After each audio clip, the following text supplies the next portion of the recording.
Hello, everyone. Welcome back to Castlevania Symphony of the Night. Here we are with another part here, part number 19.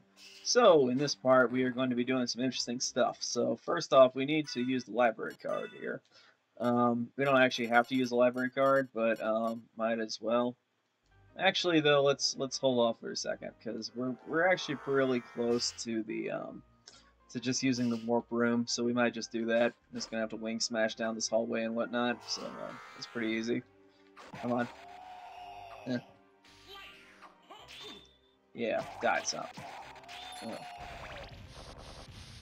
Okay, so you just wing smash down there, and we're pretty much back to where we would be even if we used the library card. So this might even be faster. Okay, but we're going to now go to we're going back to the clock tower, but we might just grab Fire of Bat first. Yeah,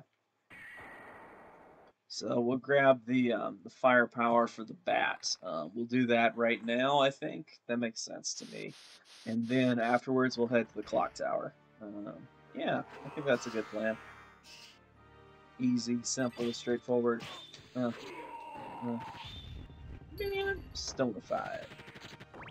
So she actually has a hammer. The fairy does. I really wish you could equip multiple like familiars at the same time, but you can't. So too bad, so sad, whatever. I don't actually care that much.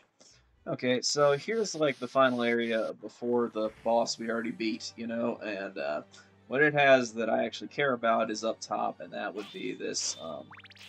So you can kill the skulls and whatnot if you want to, with some experience points, all that kind of stuff, but fly on up here, all the way to the very top, the very top.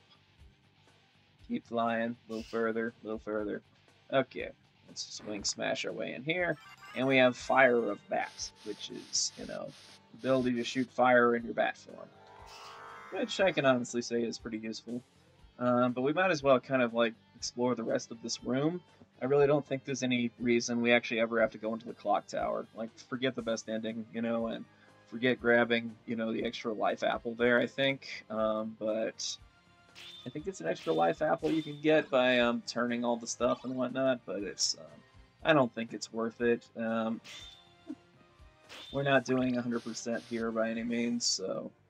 Oh no, the clock tower. Run away. Uh, yeah, so these guys may look intimidating, but at this point in the game, we are far past prepared for them. I mean, look at us here. We got 248 things of health, care in the world here kind of situation. Where just no enemy is really going to put up that much more of a challenge towards us. Even Legion himself is going to have a hard time. And you may say, who's Legion, Who are you talking about? That's the boss battle, the final area of the catacombs. Fully optional, nothing that valuable he gives you, but we're going to fight him anyway, because this is all bosses. Ow. This guy hit me in the face. I mean, like, what's more scary than the giant skull there, yet, he does, like, nothing, so... I think that's just because our defense, we have all these, the best upgrades. Also, some people get here super early in the game because it seems like a natural area you might go to, and so they're going to have a really rough time running into all this stuff right off the bat when you're getting, like, a million damage and stuff. So we have the Ice Mail and the Shaman Shield.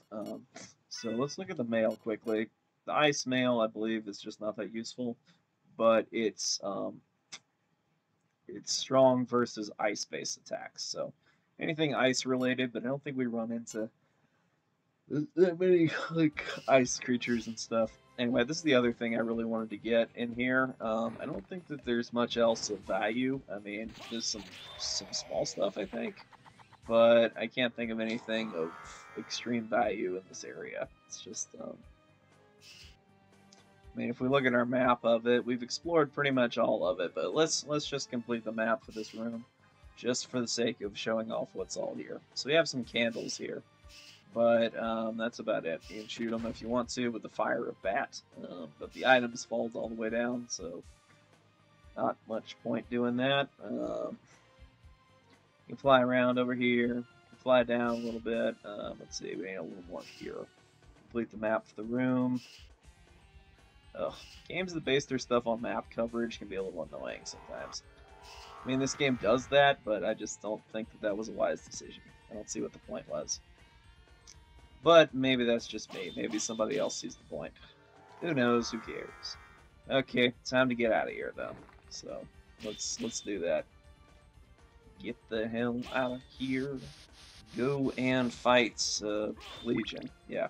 So I don't think we'll get to Legion this part, but maybe it'll be like the next part when we finally, you know, jump to him. So that should be fun. Yeah. Anyway, we now have Fire of Bat, so that's pretty useful. HP is slightly up, so that's good. Okay.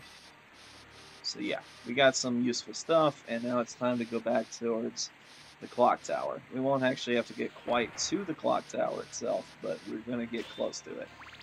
The reason we're doing that, besides the, let's see, you can't get holy water there, sadly. Man, I want my holy water back, though.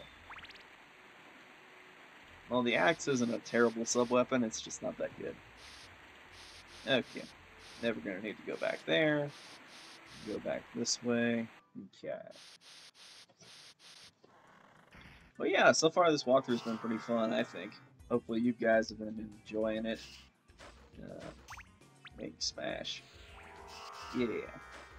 As you know, I'm probably not the world's greatest at this game, but I think that I don't think I'm bad at it, and I think it's a lot of fun, you know? It's one of those games you can really just get into and have a good time with, and yeah.